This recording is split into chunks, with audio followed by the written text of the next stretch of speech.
Qu'est-ce qui lui arrive à la 2? Il faut faire chauffer l'appareil ou...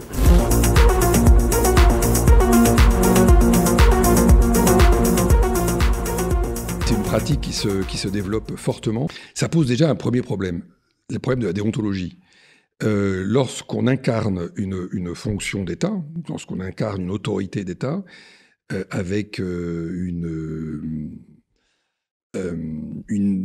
véritable exigence d'impartialité, une véritable exigence de neutralité, aller dans le privé et défendre des intérêts particuliers, bon, pourquoi pas, mais revenir ensuite dans le public me semble déjà une totale aberration.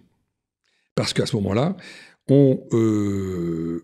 mon avis, on enfreint la déontologie à laquelle on est tenu dans un poste de haute fonction publique.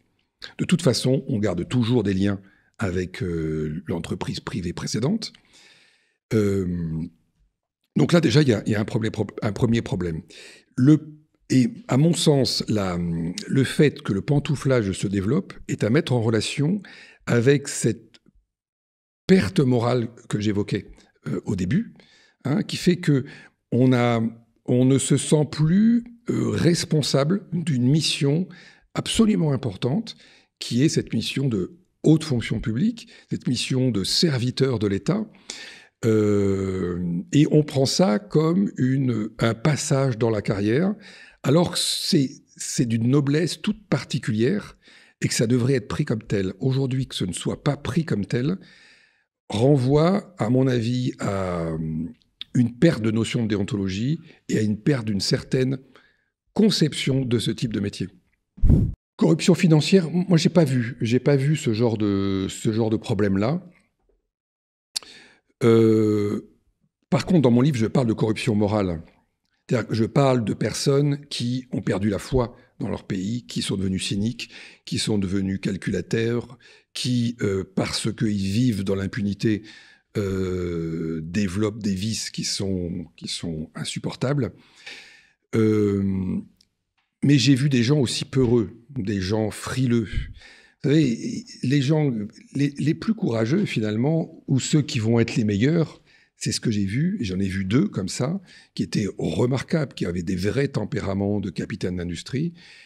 Ils sont partis dans le privé, et ils y restent parce qu'ils font des carrières internationales remarquables. Ces gens-là, ils avaient une caractéristique, ils étaient courageux, fermes, des convictions solides. Et ces gens-là, dans le milieu, dans le contexte haute fonction publique dans lequel ils ont évolué pendant un certain temps, ils se sont trouvés rejetés, évincés petit à petit. On leur a fait comprendre que c'était pas comme ça qu'il fallait être. Et ils sont partis. Ils sont partis et ils ont trouvé bien meilleur en termes de développement ou d'épanouissement dans le monde du privé. Tous les autres vont rester. Alors je dis pas que tous les frileux, tous ceux qui restent sont frileux, mais l'expérience m'a montré que j'en ai vu un certain nombre, effectivement, qui se trouvent bien dans ce système où ils n'ont pas de compte à rendre, où l'impunité leur est garantie, où finalement ils arrivent à séduire des politiques très facilement. Voilà, donc il y a une sorte d'entre-soi qui est très plaisant, qui ne les oblige pas à se dépasser. D'ailleurs, ils ne se dépassent pas.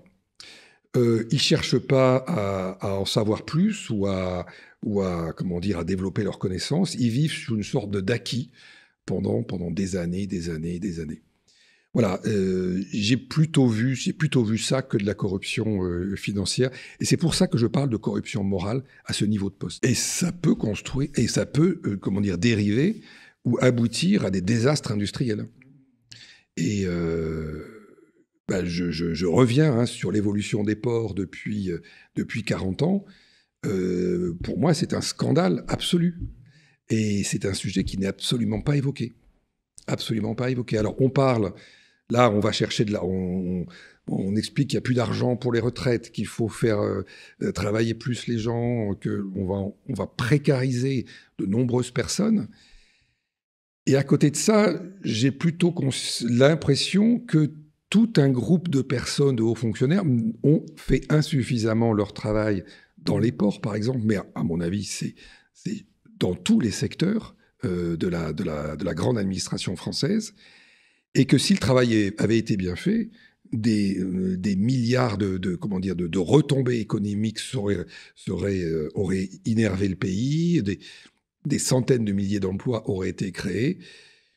Et le problème, à mon sens, est plutôt là, qui répond, à mon sens, aussi à une doctrine, à un libéralisme actuel, hein, qui est facile. Qui est facile, parce que résoudre la faillite que l'on constate dans la santé, dans l'éducation, dans les ports, dans les transports, c'est manifestement plus compliqué et ça vient de beaucoup plus loin. Donc il y a un travail considérable à faire, mais ça nous annonce un futur.